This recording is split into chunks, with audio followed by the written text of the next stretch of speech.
Headline edition, July 8, 1947. The Army Air Forces has announced that a flying disc has been found and is now in the possession of the Army. Army officers say the missile found...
From the studios of Blackwater Media in the city of Atlanta, I would like to welcome you to the Shadowland Radio Show. I am your host, Dr. William Lester, and I'd like to thank everyone for listening to our show. I always like to begin each episode by thanking all of the people who have come on board as listeners and those of you who have become new and recent subscribers on YouTube. As many of you know, the show can be listened to weekly on YouTube and on Facebook and Google. And of course, now we have a show website at shadowlandradioshow.com. Now, when you're on Facebook, all you have to do is type our name in the search engine, Shadowland Radio Show, and it'll come up. And you can scroll down the page, look at the different descriptions of each of the episodes, which guests are on which show, and you can listen on Facebook. Same thing on Google. Same thing on YouTube. Some of you big-time YouTubers, just go up there, and when you type in Shadowland Radio Show or Blackwater Media, that channel will come up and you can listen to the show. I am very grateful for all of you who have subscribed, and our numbers are growing. The number of daily listens, the number of weekly listens, the number of subscribers, the amount of emails that we are getting based on the fantastic guests that have been on. It's just exciting. And today, I think, is no exception. We're going Bigfoot today.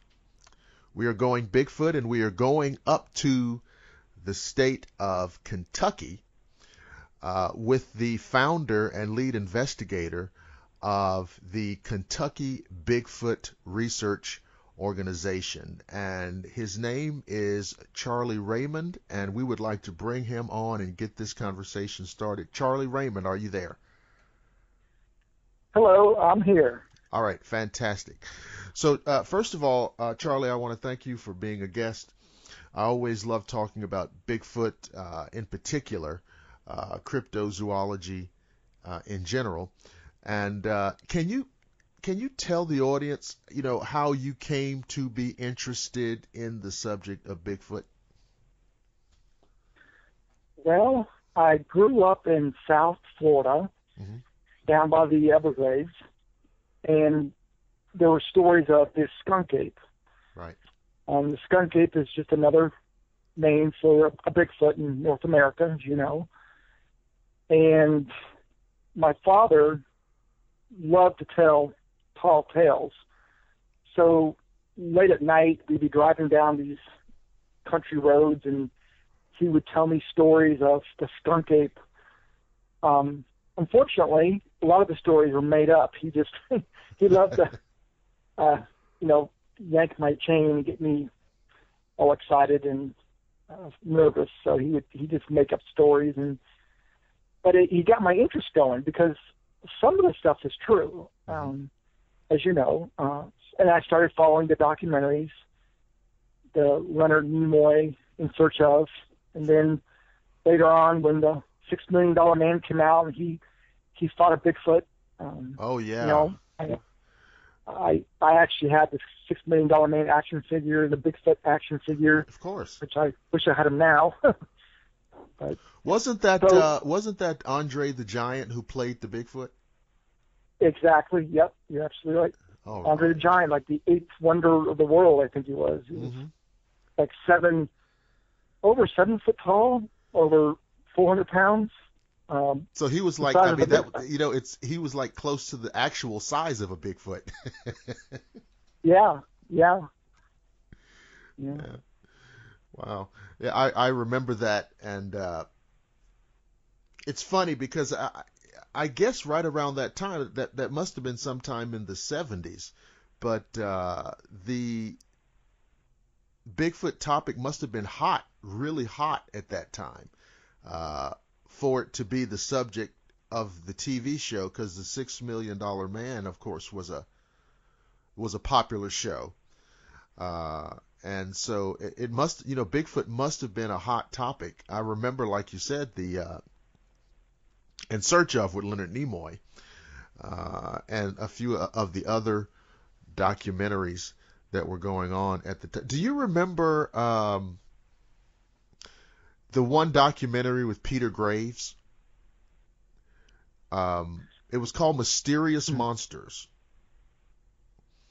And Peter Graves was the host of the documentary, and I saw it at the movie theaters in the mid, 1976 as a kid.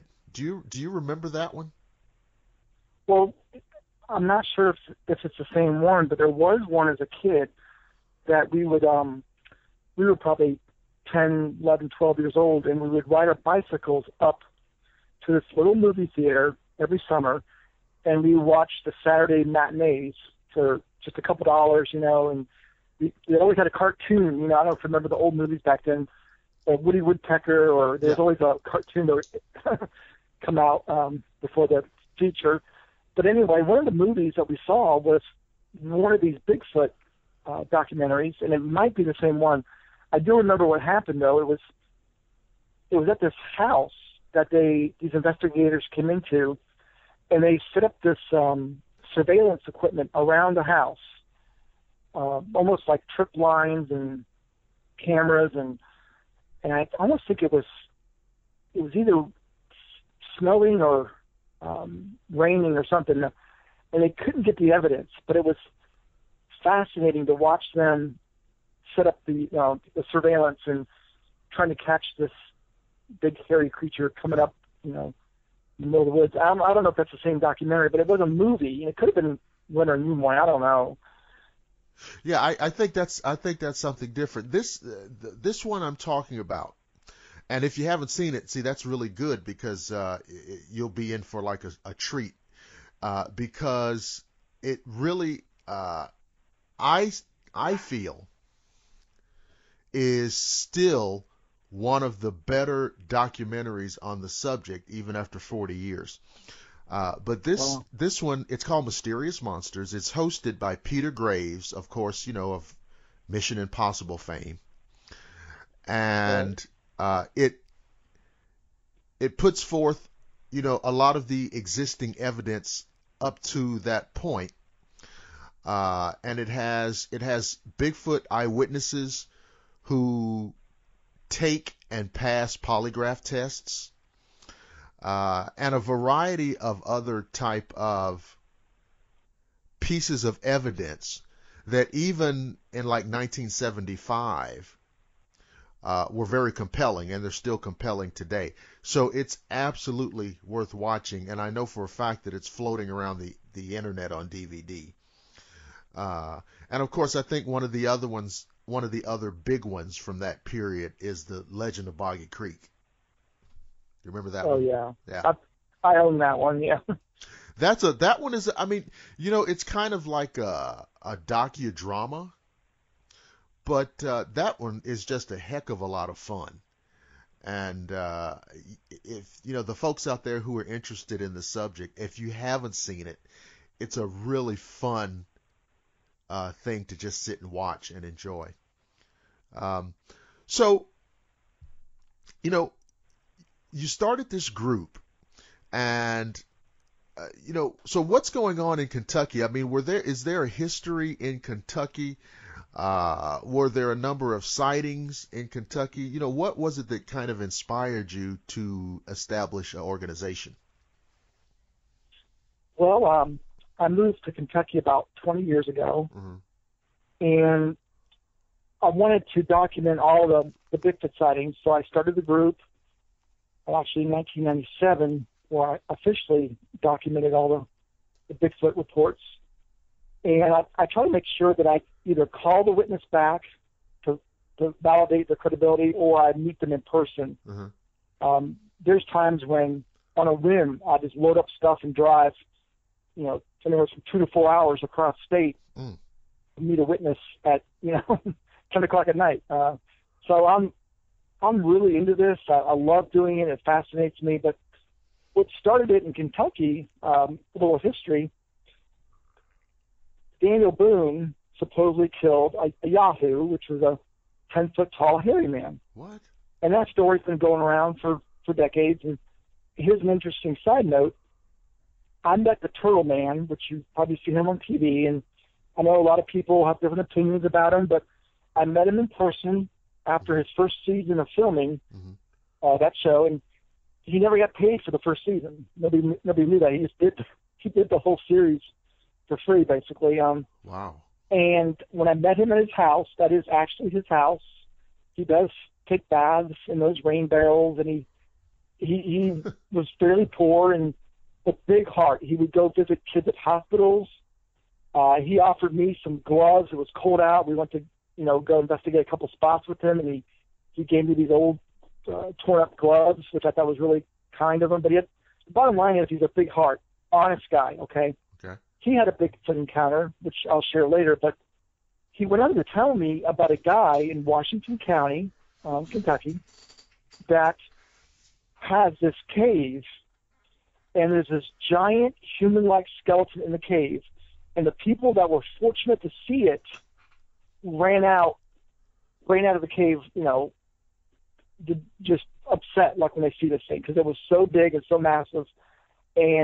But unfortunately, he wouldn't let researchers and the media or anybody in there, only close, some of his close friends. Well, what's interesting about it is, on the outside of the cave, the Turtle Man had seen this, are the inscription DB, it's here, and the date, I forgot what the date was, but DB like Daniel Boone. Right. I mean, I don't know what other DB that could be, right, other than Daniel Boone. Since all that had happened, word got out, and I did hear some. I'm not going to mention any names, but I'm a big-time researcher.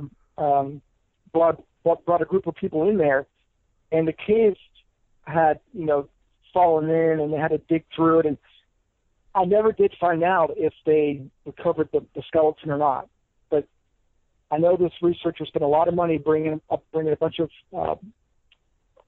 I'll say her team up there, or down up here to excavate it. So that's kind of what started it. Kentucky has a long history of sightings.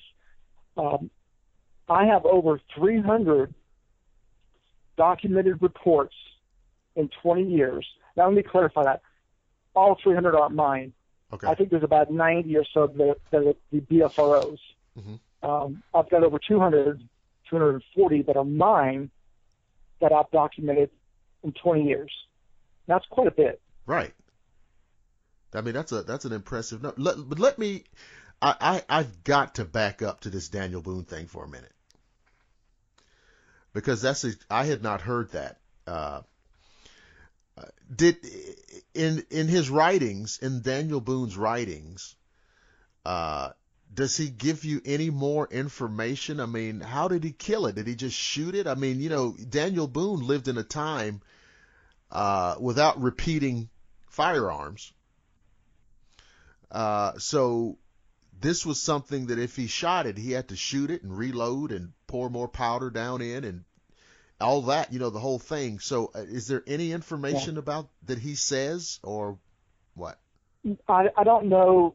I don't know the specifics about it. But I'll tell you another interesting thing about that. There's a map that I have. I'll put it on my website, on my Facebook page, on the Kentcuky page later this evening. Mm-hmm. If you go to our website and go to the link to our Facebook group page or fan page, I will put the map on there. But what I'm getting at is this map is a hand-drawn map that someone gave me, mm-hmm. and it shows these two creeks that meet. And they named the creeks, and they marked some of the settlers that first arrived in Kentucky, and they have the names of the settlers. In between the creeks, they wrote in there, giant skeletons found, or something like that. Okay, I thought it was interesting. Well, those creeks aren't too far from one of my homes here in Kentucky. So one afternoon, my wife and I went there because we went to Google Maps first. I found the two identical creeks, same names, exact location where they split. So we drove there. And when we got there, we went hiking up alongside this creek up to where they meet. And the reason I went there, it says cave. Daniel Boone killed a bear. And it has a cave there. I thought, well, let me see if I can find that cave. And sure enough, after a few hours hiking around there, I found the cave exactly where it's marked on that map. Which I think is interesting because whoever made the map wrote giant skeletons found, between the two creeks they split. There's a cornfield there now, but right. And if you look up Nephilims, fallen angels, Ohio giants of the Ohio Valley giants, Nephilims or something like that is the name of the book. They document all these giant, 8 to 10 foot tall skeletons around the Ohio Valley and other areas. And it's interesting that they wrote that they, on the map, they use the word giant skeletons instead of bear skeletons, which means that whoever did it understood the difference. That whatever these bones were, it was not from a bear. Exactly. Because I know that is in the past that has been one of the little favorite things that the debunkers will use. Well, you have all these bear and somehow all of these people who are who've been in the woods and who are used to being in the woods and they're hunters and they're outdoorsmen. Somehow these guys don't recognize a bear skeleton, which of course they do. And so that kind of leads me into my next, subject is debunkers. And I thought UFO debunkers were really wild and said really crazy things, but the Bigfoot debunkers and the things that they say are more ridiculous, I feel, than the concept of Bigfoot being real. And so my question to you is, what is it about this topic, in your opinion, that gets some of these people so crazy that, the idea that Bigfoot is real is something that they just can't wrap their brains around? Well, I think, number one, there's never been a body produced. And unfortunately, I think that's what it's going to take. I hate to say it, but I think because there's no skeletons, though it's amazing when I started doing my research, it wasn't until 2007 that the first chimpanzee skeleton was discovered, in 2007. Okay, we'll stop right there. Well, chimpanzees every zoo has a chimpanzee. Everybody's seen chimpanzees on TV. So in other words, what I'm saying is we know chimpanzees are real, but we just only a few years ago found a skeleton. So they're fossil. Let me back up.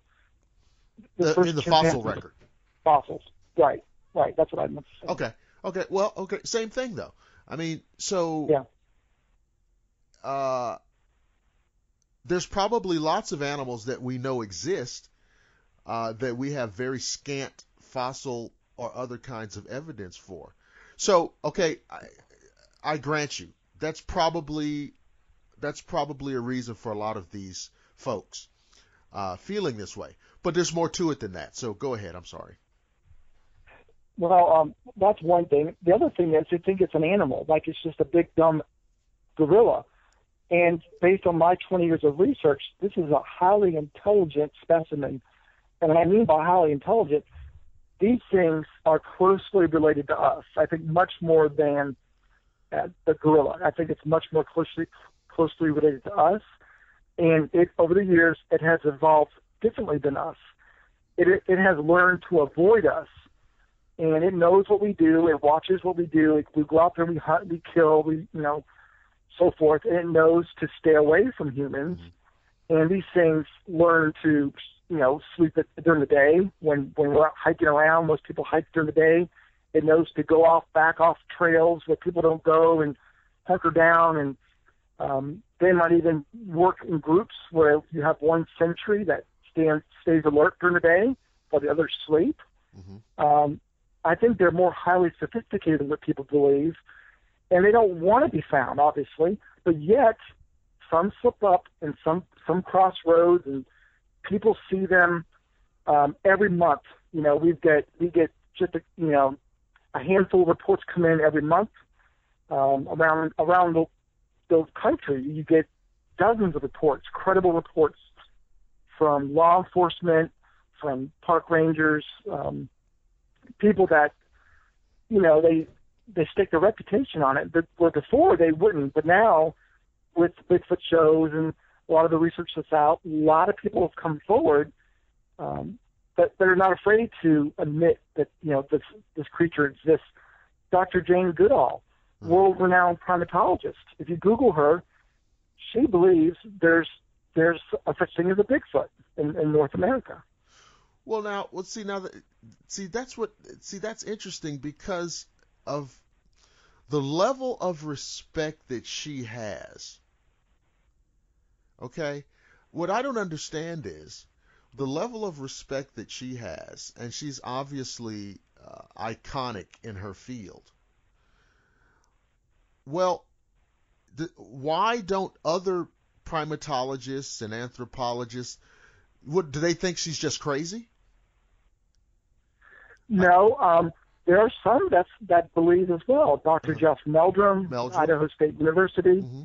Meldrum, he's paid to study bipedalism, how we evolved to walk. And a big part of his research is Bigfoot and all his casts that he has in his collection, and he documented, and so there's a lot of researchers that do support the theory.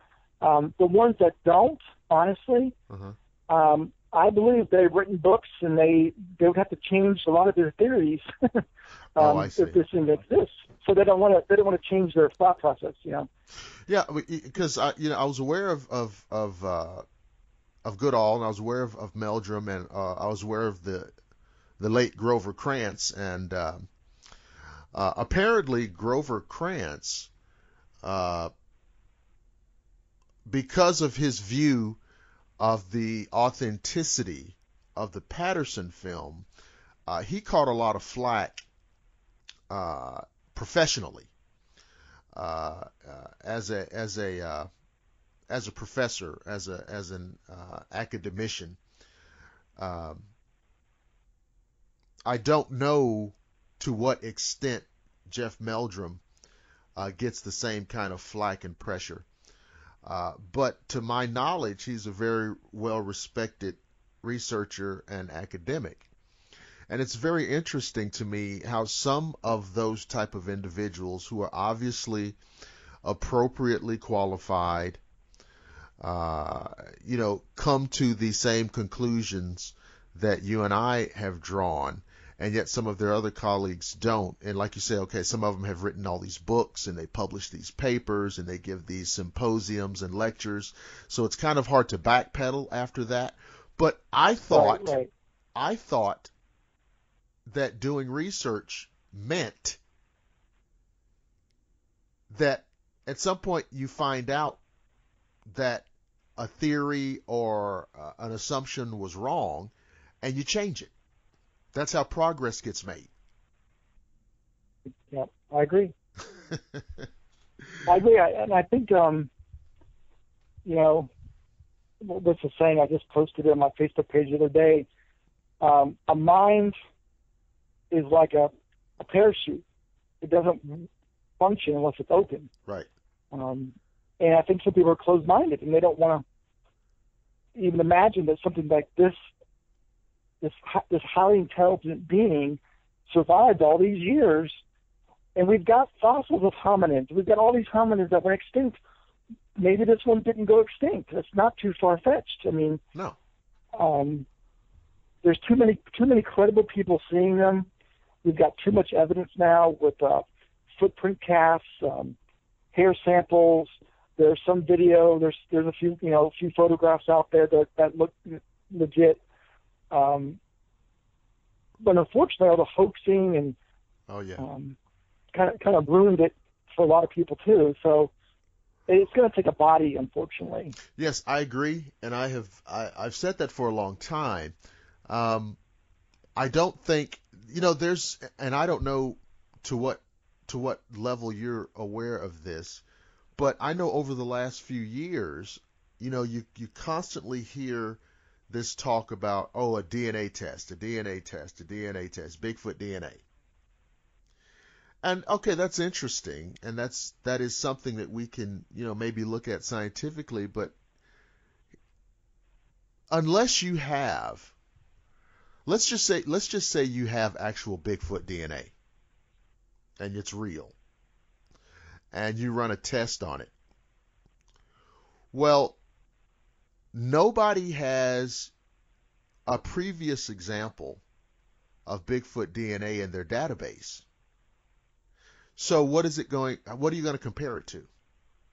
Right. That's the problem right there. And there was DNA testing done not too long ago, by Dr. Melba Ketchum, but she wasn't an academic, and she was a veterinarian, and so nobody bought into it. Even though she did a very thorough study with blind, she used blind labs, and but anyway, people still have to look at evidence. She had a lot of samples, over 100 samples. One of the samples came from Kentucky. Uh-huh. I sent her one hair sample, but she wasn't able to get to the DNA. It was too old, the hair sample was. But she did say it was unknown primate. But another sample came from northern Kentucky, and it was a site there called the Erickson Project, where, long story short, in Kentucky, in these backwoods, a lot of people throw out food in their backyards. Uh-huh. Well, you attract animals, and this one old couple was throwing out food, and this family of 3 Bigfoots came up and were eating the food, and one of the favorite things she put out there was pancakes. And they were able to get some footage of the film, one of them come up and get the pancakes. And they called it the pancake video, and you could see this real grainy subject come walking up with kind of a bigger head and grab the pancakes, and they sold that, I believe, maybe not moneymaker. I don't know if he sold it for $20,000.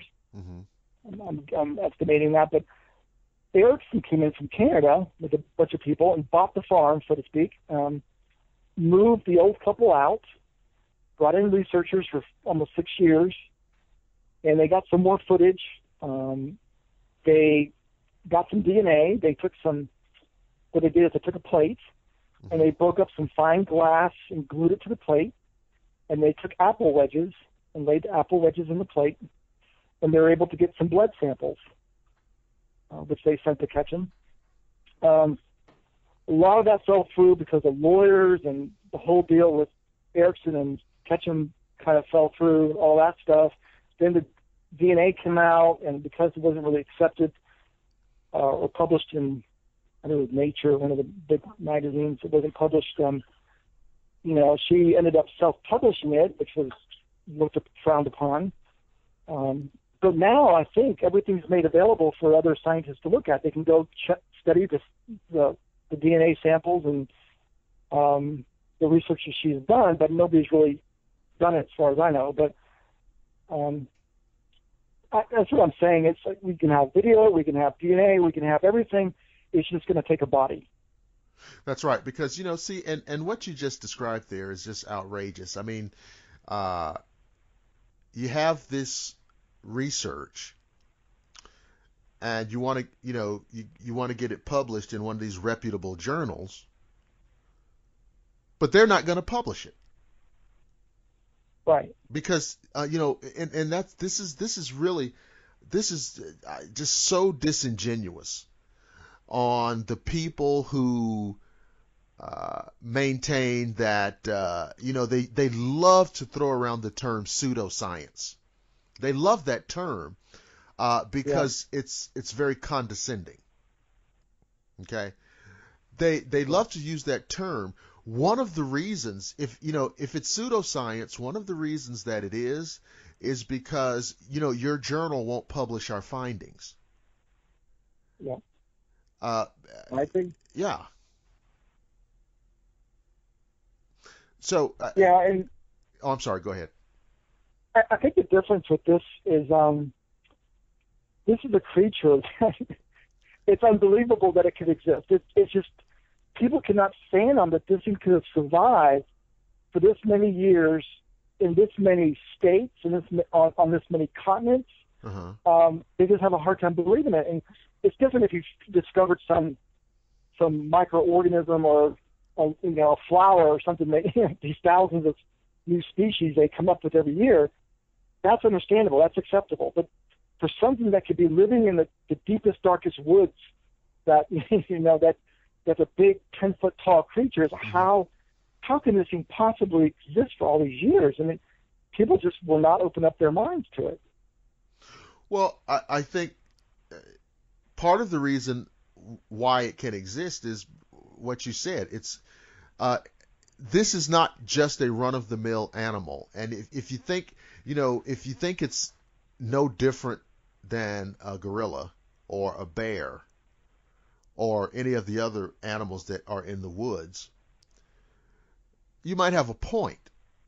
But this animal is much more intelligent, much more sophisticated than the average woodland animal of North America. The other thing is, just because you see a television show about finding Bigfoot and some documentaries about Bigfoot, and just because we're talking about it, you must remember that for all intents and purposes, nobody is looking. And when I say nobody, I mean, I'm talking about National Geographic, Audubon Society, the big, well-financed, well-equipped colleges, universities, institutions, the Smithsonian. Nobody's looking. Right. Now, because you and I are interested in the topic, and we read about it, and we listen, and we follow it, and so you have to pull back and realize nobody's looking. Right, they're not. And here's the deal. I take a group out, right? I take a group out of anywhere from 5 to 10 people. We go out to a hot spot that requires miles of hiking to get there. When you get there, they already know you're there. They hear you come walking up. You can't sneak up on them. You're not going to, and then they're not going to want to show themselves. So we're out there. We spread out. We try to do tree knocks, and we try to do some calls and whistles, and sometimes we can fool them. Sometimes we can get replies, but that's it. you're not going to get one coming out and just say, hey, how do you do, and just happen to get a video of one. It's nearly impossible, and that's why they're highly intelligent. Right, and so, and that's the other thing. If you're out there, perhaps miles out into the backcountry, it takes time, it takes know-how, it takes money. It requires so much to be out there for any extended period of time for something like this. I mean, most Bigfoot researchers are not independently wealthy. You know what I mean? And can just spend a year out in the wilderness. Well, here's the thing too.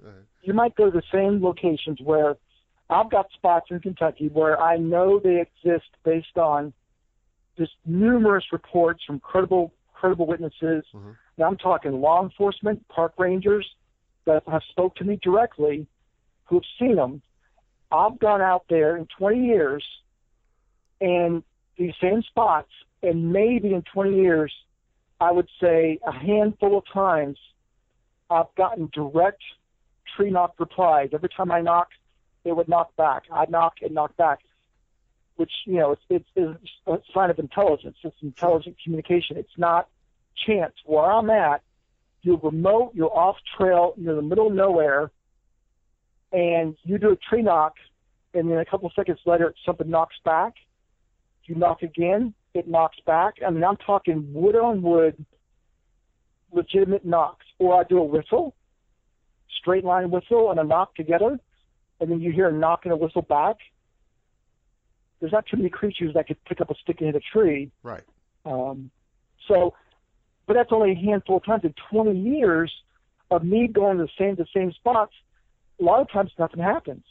I take people out on investigations and said, I can't promise you everything. I mean, I can't promise you something tonight because they move.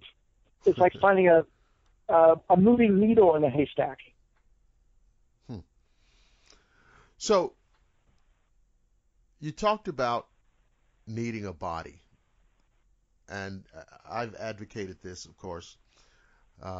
There are those researchers out there who I think that they are very well-meaning.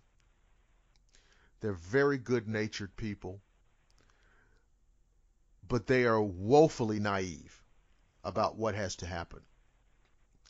And they're still clinging to this idea that you can just overwhelm the scientific community with a preponderance of the evidence. I don't think there's anything else that you could show someone. If you recall several years ago when they came out with the evidence of dermal ridges, which I thought was very compelling evidence. The dermal ridges in the footprints, in the casts, or the dermal ridges were embedded in the cast. I thought that was powerful evidence. Remember that? They run vertical along the sides, mm-hmm. Opposite of what a humans run. It's more like a primate. And for someone to fake that, you would have to, fake these tracks that are taken way out in the middle of nowhere by, and then the fact is you get these tracks that not only that, they show a mid-tarsal break. In the research documentary Sasquatch Legend Meets Science, mm-hmm. That's a great documentary to watch because they take all these tracks and they are able to put in length and width and, do a bell curve and look at it and say, look, all these tracks have a ratio identical in length to width. How would somebody know that faking the track, over in Asia or in North America and to know to do all this to these tracks? I mean, it's kind of hard to fake, if you ask me. Well, no, absolutely. I mean, and first of all, who knew that? I mean, who knew that primates had these ridges on their feet. That's number one, right? Right. And who knew how they ran, and that they ran opposite to the dermal ridges on human feet. So, and then the other thing, like you said, then who would bother going out placing these fake dermal ridge tracks out in random places in the wilderness, hoping them to be discovered? You see, so Exactly. So there's no other reasonable conclusion to draw other than we have an unknown primate in North America. It doesn't matter. It doesn't matter if it doesn't fit into your worldview. That's what that data demonstrates. I agree, but unfortunately, I think it's what it did. The hoaxers is they get people thinking, oh, somebody hoaxed it, and that's what's unfortunate. If we didn't have so many hoaxers out there, I think people would take it serious. But so many people try to do it for money or fame, and they do it for the wrong reasons. I just ask people to go out, get off the couch, do the research yourself, join a local group in your area, go squatching, as we call it, and see for yourself. I love taking newbies out, like we call them, newbies, taking them out and getting, having them experience their first sign of a vocalization or a tree knock or a whistle, and their eyes get real big, and I'm like, can you tell me what that was? I just knocked, and it knocked back, and where we are. We're 3 miles out at night. It's midnight, and we're in the middle of the woods, and something's knocking back to us. You tell me what that was.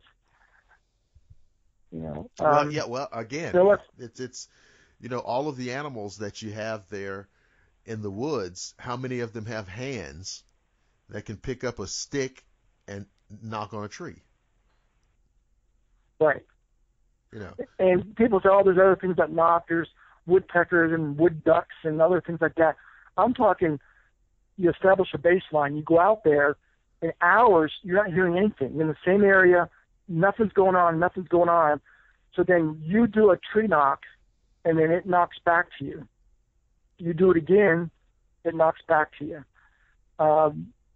You rule out everything else. I've had bluff charges. Just a couple months ago, we had an expedition where, long story short, we're in a really hot area. It's late at night. There's a group of us. Part of the group was down on this trail. They heard these growls. So they radioed to me and said, bring your thermal down here. So I ran down there with my thermal. Couldn't see anything. It's really dense woods. So we all come walking back up this meadow, to the top of this meadow. We sit there and we're talking, and somebody heard the growls again. Mm-hmm. I go, really? You guys? So 3 or 4 of us walked down to the tree line, which is, about over 50 yards to get to the tree line. As we approached the tree line, one of the researchers standing next to me lets out an aggressive growl. Immediately, inside the tree line, kind of deep into the woods there, you hear this tree get pushed over, and you hear the stress, as it's being pushed, like the cracking as it's being pushed, and all of a sudden, whoosh, it hits the ground. Wow. And we look at each other, we're like, oh my God. It was directly in front of us. It was immediately after he did his aggressive growl. There was no wind. There's no storm. There's nothing that pushed that tree over. What are the chances of that? A tree falling? No. We heard growls prior.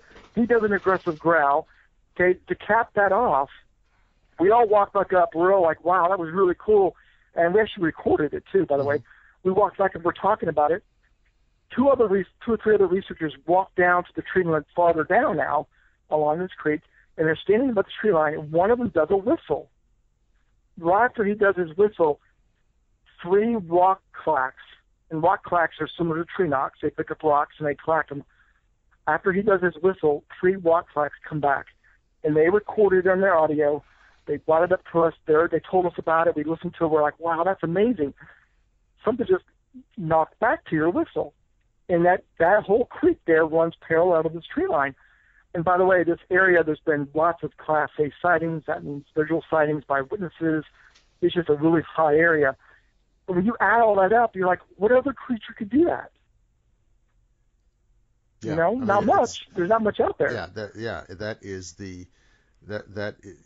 you're limited. And so is that what I've heard you mention earlier, and I've heard before, the term Yahoo. Is that a local term? Yahoo? No, that was first heard in Gulliver's Travels. Gulliver's, yes. And that was mentioned in there. A lot of people think that that's maybe where Daniel Boone picked that up. Uh-huh. Or that's where it originated from. I'm not sure, but yeah, a Yahoo or Yahoo. In Kentucky, we have numerous names for them in Kentucky. It depends on the region of Kentucky, but we've got over a dozen different names for them. Huh. Big Mo, which is funny, over by Mammoth Cave. So many people have seen him. They nicknamed him Big Mo, and I thought it was Big Mo like M-O-E. Come to find out, they meant Big Mo like mofo. Yeah. It's a 10-footer. Yeah. And I'll tell you what, and I did a lot of research over there. They're bigger than you think. I'll tell you that. They're well over 500 pounds. Mm. I'm betting close to 800 pounds, close to 10 foot. I think we have a lot bigger ones in Kentucky than people think of or know of, which I've based on my research on. But Big Mo, we had an experience with him because they like to whistle and knock. It's kind of a common thing that he does in that area. Mm-hmm. I took a group of Girl Scouts out. They contacted me from Ohio. They said, listen, we're coming to Mammoth Cave, and we want to go squatching with you and your group. I said, yeah, I'd love to take you out. So, long story short, we took them out to the spot. And it's this boardwalk that goes around about a mile around this lake. It's dark, and I got a dozen girls with me. They're all like, early teenage girls, and they're all giddy and excited. And I said, listen, that's good. Your laughter is what's going to bring one in. They're really curious creatures. So I said, it's okay to laugh and joke, and that's okay. We're going to do that. We're not going to use flashlights, though, and shine them around. They don't want to come up to you, if you got a flashlight shining around. They don't want to be seen. But if you go out with red headlamps, a little bit more discreet in that respect, but we laugh and joke, and that's a good thing. So we go out there. We're there 45 minutes. I'm letting all the girls do tree knocks and let them do their best Bigfoot howl, and everybody's laughing and having a great old time. When we get around the boardwalk, and it's pretty creepy. It's dark and a lot of trees, and you get around to the other side. I said, let's try to do an aggressive type behavior. Let's do 10 fast tree knocks. Okay. So one of the girls does 10 fast knocks. And I'm not kidding you. I wasn't expecting this. I'm thinking, you just never know when you're going to get evidence and not get evidence. And I think I'm not going to get anything tonight. But I'm not kidding you. She does 10 fast tree knocks for the opposite side of the boardwalk. Now, again, this is very, very remote. It's about 11 o'clock at night. Nobody else is out there. There's only one way in, one way out. There's nobody over there with flashlights. Everybody in our group is with us. We receive a whistle and a knock from the opposite side of that lake. And I said, oh, my gosh, did you girls just hear that? They said, yes. And I wanted to confirm. I said, what did you hear?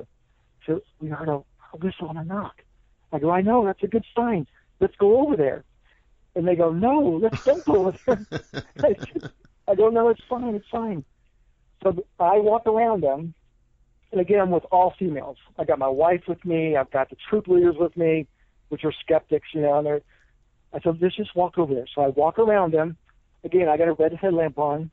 A couple of the girls have red headlamps. And we walk around this meandering boardwalk through the trees, and we get up to the other side. And we're there about 5 minutes. And one of the moms says, I think I see eye shine, but towards the parking lot area, like going back that way. So I kept walking further down in the boardwalk, but didn't see anything. So now I don't see anything. As I'm walking back to the group, from behind the group on the boardwalk, something either hits the boardwalk or jumps on the boardwalk so loudly that it shakes the boardwalk. Everybody screams. And my heart started to race. I'm like, oh, my gosh, what in the world? Whatever this was massive. I mean, massive. This is one of those boardwalks that it's made out of that recycled plastic. Yeah. You know, it's really dense, hard, thick. It's a sturdy boardwalk, which is only about a foot off the ground, by the way. And I go, oh, God, so hold on. So I walk around the grills. I did take a flashlight out because I was concerned about their safety. Like, what in the world? The boardwalk, because it meanders through the trees, I couldn't see past the first couple of trees as it curved. I kid you not, one of the mothers, when all this happened, her daughter's there, one of the mothers immediately started walking back towards the parking lot. Didn't even grab her daughter because that fight sunk in. Yeah. Because you know this thing's massive. And I couldn't see what it was, and they were like, let's go. I go, okay, fine. So we all walk back to the parking lot. We get to the parking lot. Everybody's excited. I said, listen, girls, I told you, you know, by being giddy and laughter and stuff would bring one in. I think we brought one in, and when we got to the other side of the boardwalk and we did those 10 distress knocks, we got one come up close and whistle and knock to us. Right. And when we walked around, I bet we walked right by him. He was probably standing right behind one of the big trees. And he saw us still goofing around and got sick of us. And it's just like a gorilla or another large primate bluff charging us. It either jumped on that boardwalk or hit it with his two hands. But it warned us out of there, and it worked. And to finish up the story, you know, they're all excited and everything. They went home. The next day, my wife and I drive back there 40 minutes early in the morning to look for tracks, but it's all around. It's really dense, thick vegetation around the boardwalk. You could see some areas where something's been through it, but you couldn't find footprints because of the vegetation. And people don't understand that. Like, well, how come you don't find more footprints? Well, in Kentucky, the ground is just not conducive for leaving a lot of tracks. There's really hard rock and clay and a lot of heavy vegetation. So we couldn't see footprints, but there was no downed tree. All the trees are nice and big and green. I jumped on the boardwalk with my boots on, my hiking boots, and I weighed 250. Mm-hmm. And my wife goes, baby, that wasn't even close to what jumped on the boardwalk last night. Which goes to show you this thing, I'm well over 500 pounds. Oh, yes. Yeah. I mean, the size and the strength, and you talked about the sound of the tree getting knocked over. Just think for a second. I mean, even if it's a small tree, maybe it's an inch or two around, just think of the physical strength that's required to snap that, to break that, and knock that down to the ground. Well, we went back the next day where that tree was pushed over. And people think I'm exaggerating. The people that were with me there know it happened immediately after his aggressive growl and directly in front of us in that tree line. So I know that it was not a coincidence. But anyway, we went back the next morning, back into the woods, and we did find 2 fresh trees broken probably within 24 hours or a week, but green, and I'm talking over 4 inches in diameter. Oh, my goodness. And one was broken chest level. The other one was broken down towards the ground, but freshly green trees. Now, one could have been from Mother Nature or something else. The other one could have been from what happened that previous night. Yeah, that's just incredible. Just the size and the obvious strength of these creatures. So, what I'd like to talk a little bit about now is what, in your opinion, are these things? This is the subject of a lot of debate, and of course, I've heard so many things that I would classify as, I will just be kind and say highly unlikely. But what, in your estimation, are these things? Well, a lot of people you know, the believers out there believe it could be a descendant of Gigantopithecus, which was roughly a 10-foot tall ape. Now, whether it was bipedal or not is up for debate, because if you look at pictures of it, there's one big statue of one someone made, and I had read that the artist just decided to make it right. bipedal. I don't know if he had any evidence on that based on a jawbone. Right. But anyway, we know there's hominids out there that they existed over the back hundreds and thousands of years ago, and I just think it's a hominid that has not gone extinct. But I do think it's closely related to us, not an ape, because of their intelligence. Obviously, they have lived this long without being detected, officially, that is.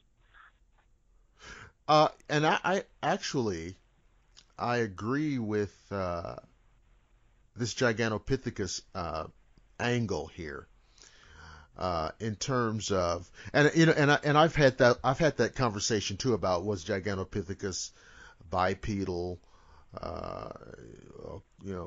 quadruped, what have you.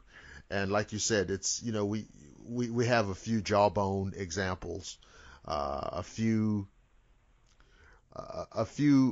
fossil examples that don't really give us a lot of information as to the disposition, whether it's a bipedal creature or not. Right.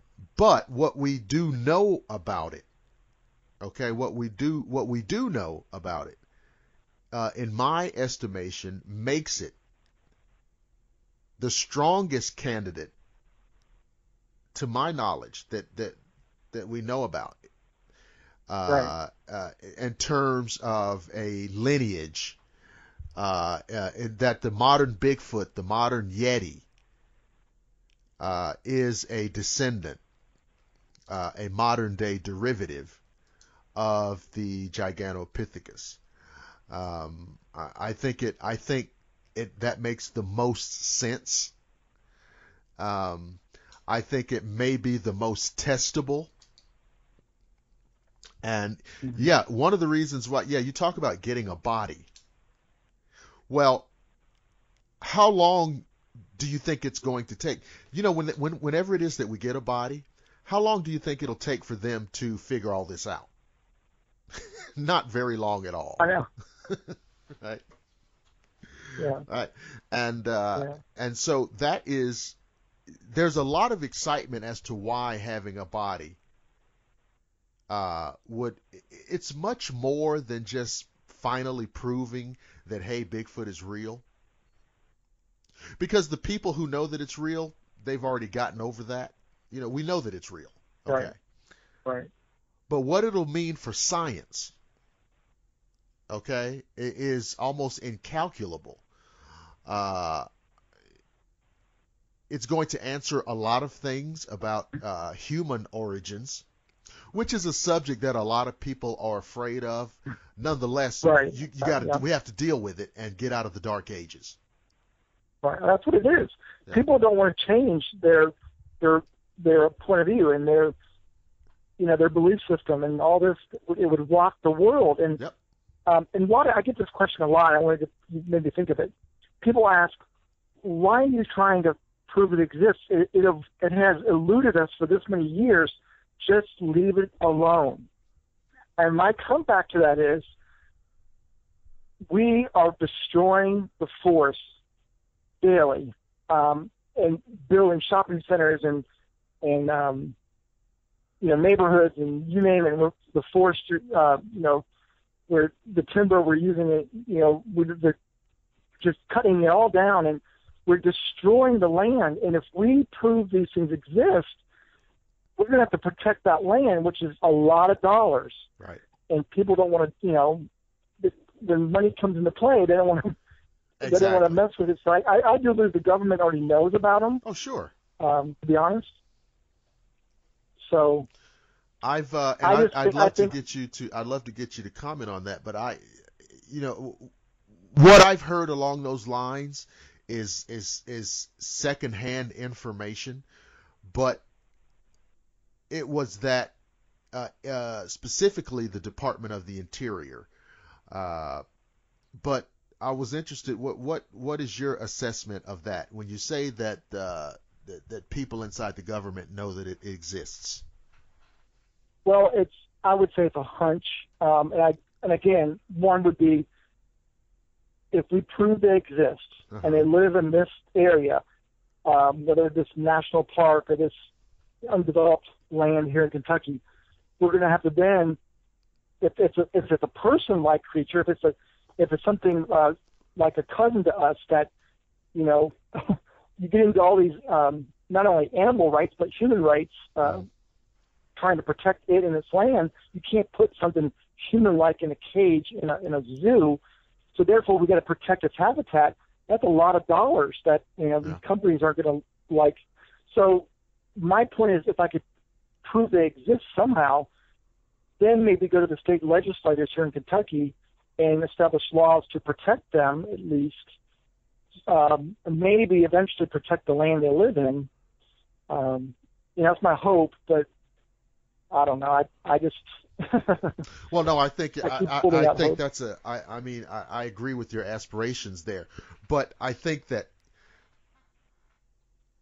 knowing how things go, knowing what kind of world we live in, knowing how it's like knowing the DNA of people's attitudes now.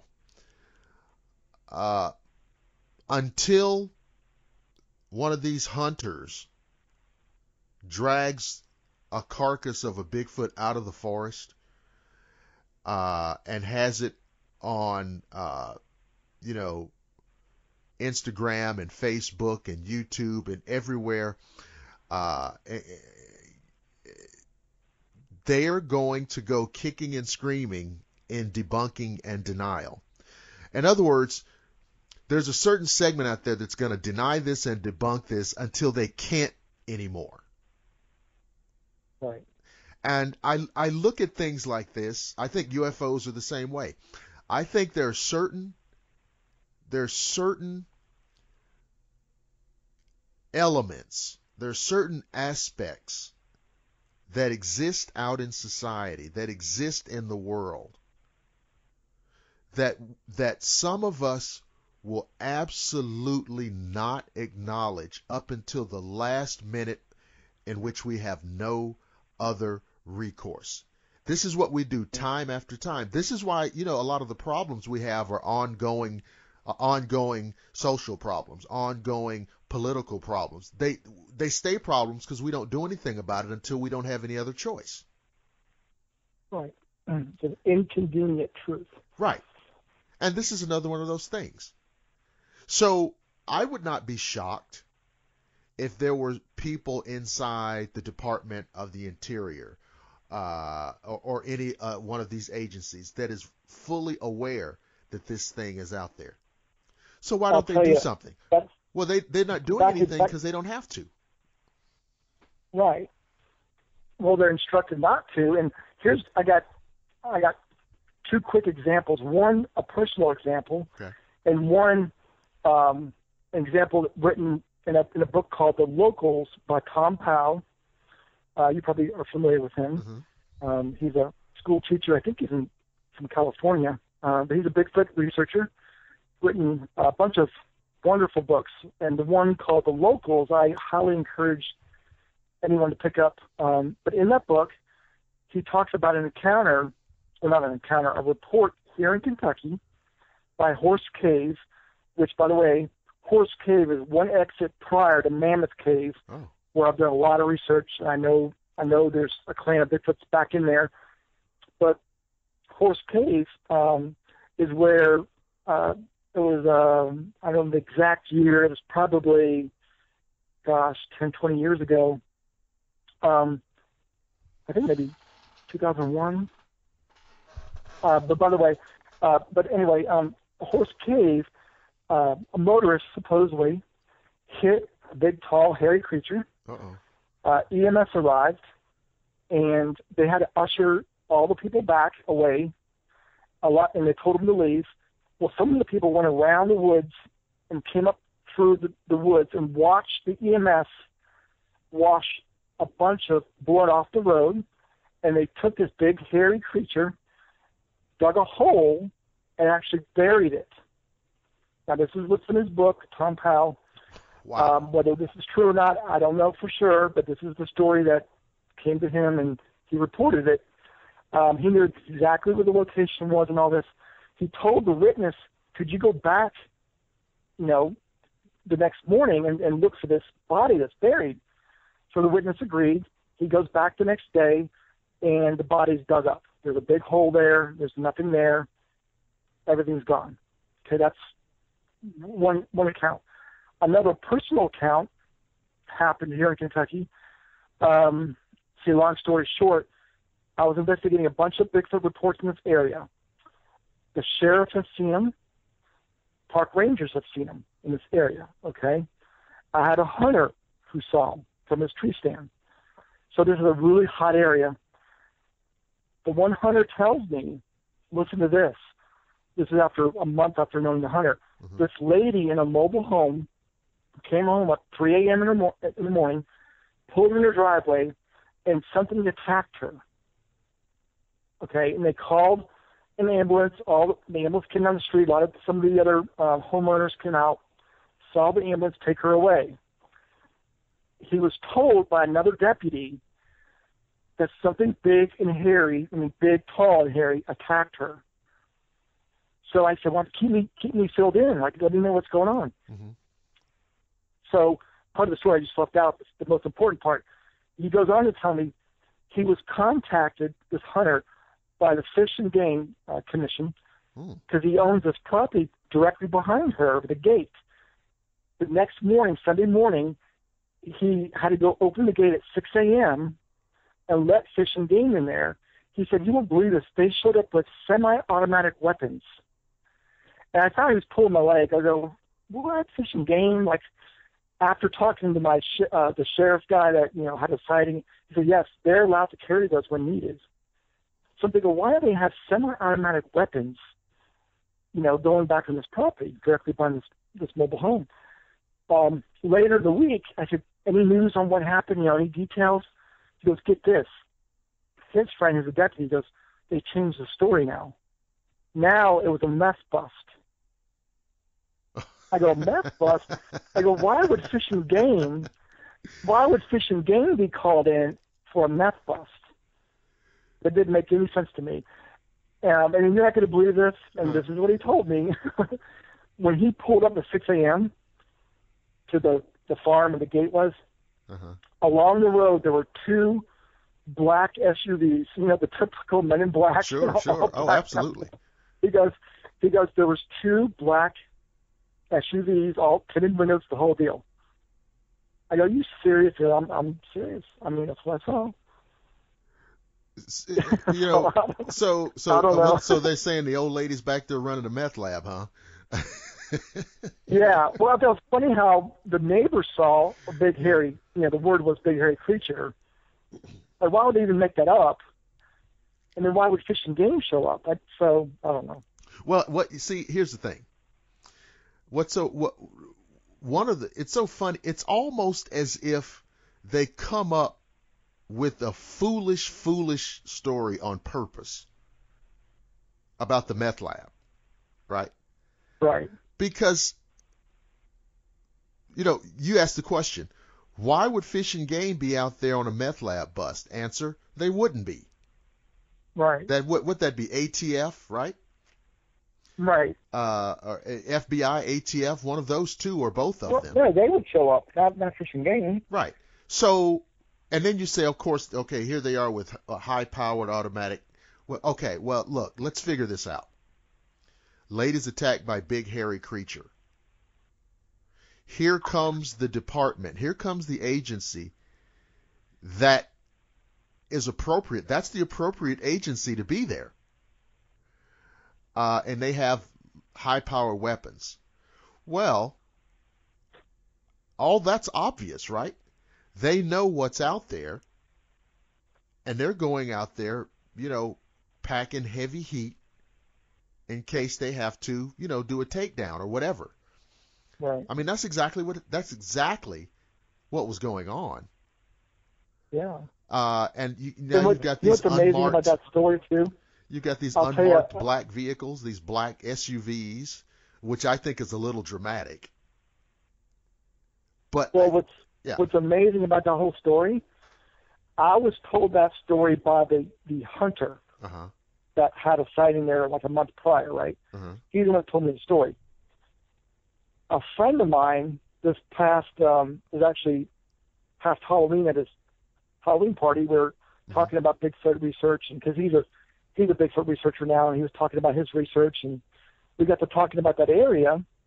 He goes, "Did you hear about that attack?" And he tells me the same exact story. Yeah. And he's not friends with this hunter. I said, "Do you know so and so, the witness?" No, I've never met him. I heard this through a deputy friend of his.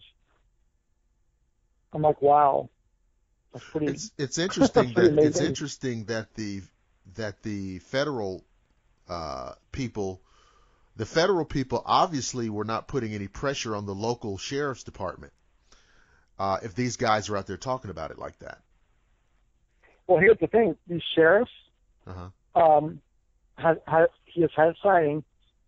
He was even on Finding Bigfoot, the episode with the Turtle Man, which I was part of. I'm sitting there next to the sheriff. That's the sheriff. But they would not say that on the television episode. They never mentioned sheriff. I guess he wasn't allowed to say that he was a sheriff. Right. Yeah, but I mean, I that's a fantastic story, and I think it illustrates what we were talking about before. Obviously, they are aware of that this thing is real, and it's pretty clear they had a response. I mean, this is how they respond. Now, I wonder if, did they come out that way because the lady was attacked and not just a sighting, you think? Yeah, I'm guessing that's because she was attacked. And to where, I will tell you this, and I tell everybody this, we don't have a lot of attacks in Kentucky. I've never taken a report of someone being attacked. Yes, I've gotten people that were bluff charged, rocks thrown at them, trees pushed over, that kind of thing, but never an attack. And the fact is, the sheriff, when he first had his first sighting of a young boy, long story short, the thing chased the sheriff, his mother, grandmother, cousins down off this hill, all the way back to the house. And I remember talking to the mother about the whole report and when it happened, and she told me the same stories the sheriff told me. And she said, one thing I don't understand is it could have grabbed us. It could have easily grabbed us, but instead it just ran right behind us, all the way down off this mountain. And she goes, I wonder why. I go, because it simply wanted you out of its territory. It did not want to hurt you, because I believe they're smart enough to know if they hurt you, you're going to bring all your kinfolk with your shotguns, fish and game with high-powered rifles. Yeah, yeah, that or just your country folks with their shotguns. I mean, they're smart. They watch hunters. They see what you do, hunting deer and so forth. Hey, did you say that when they had the ambulance emergency responders out there washing the blood off the road, did you say they buried the body and the next day the body was gone? Is that what you said? That's what it says in the book, yeah. Okay. Tom? All right. So The Locals by Tom Powell on the page is on, but... All right. That's what I was... So something happened during the night then, huh? Right. I mean, after everybody left, somebody came back and yeah. There's another report Tom talks about. I don't know where this was. It made me think of all the forest fires that are going on in California. There was a forest fire where this Bigfoot supposedly come walking out, all burnt up, and the EMS workers actually took care of it, and they were going to call a vet at first, They say, no, don't need to call that. This seems too human-like. And they supposedly put it in the back of the ambulance and took off and never to be seen again. Yeah, that's interesting because I was about to say, it's not like going up to dig up a dead cat or a dead dog you're talking about digging up something that's 700-800 pounds, moving it, transporting it. So it's not something that a couple of guys went out there with a shovel and a pickup truck. That's not how it happened.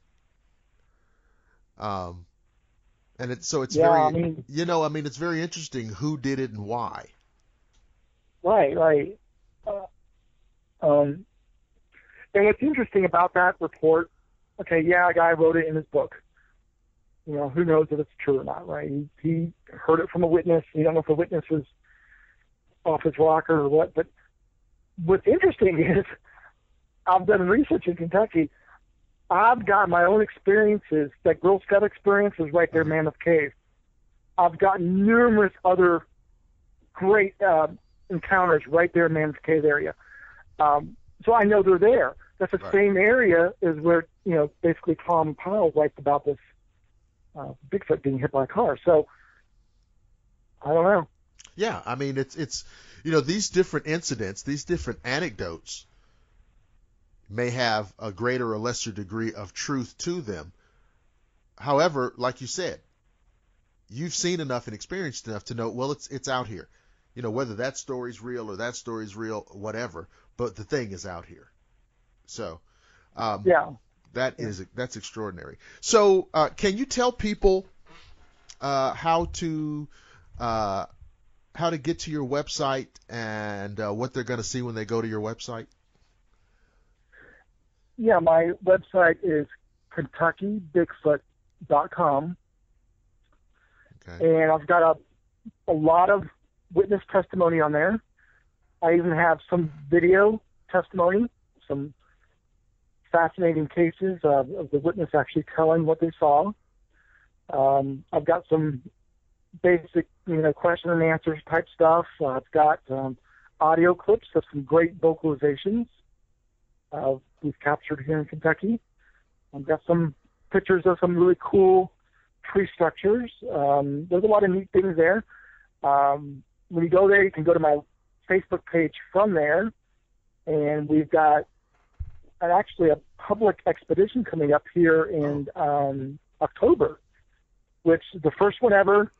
20 years, never had a public one. I've done public ones for small groups like the Girl Scouts, and I've done private ones. But so many people ask me, can let us know when you do a public expedition, we'd like to come. So I plan on having one this October. So you can find out about that. It's on there. So if you've never been squatching, I will take you out. If not, show you a good time. If not anything else, maybe you might learn something. Maybe you might get some evidence. That's good. And yeah, I went up to the site. I pulled up the site here, and you're at KentcukyBigfoot.com. And one of the, it's a really well done site. I visit a lot of these different websites, and some of them are so jumbled and so disorganized. You can't really get any, you don't know where to go, and it's not. But this is a very well organized, and when you get up there, folks, you're going to see he has all of the different categories at the top, so you only go where you want to go. They got new reports, they have pictures, video, media, audio, and everything is categorized, so you don't have to, just meander around aimlessly. There's a great animation. They've got a very cool outline of the state of Kentucky. Bluegrass state, so it's blue, and inside the profile of Kentucky, there are these pictures that go by, and one of the pictures is a really, really good illustration of a Bigfoot. That's really good. And then all of your team members. So it's a well done site, and you can negotiate it easily. And then you can also see profiles of the different members of the organization, and they're up there. And then you have a section up there called New Reports, and I guess those are your most recent sightings. Is that what that is? Yes, those are recent ones. We just took some new ones last week.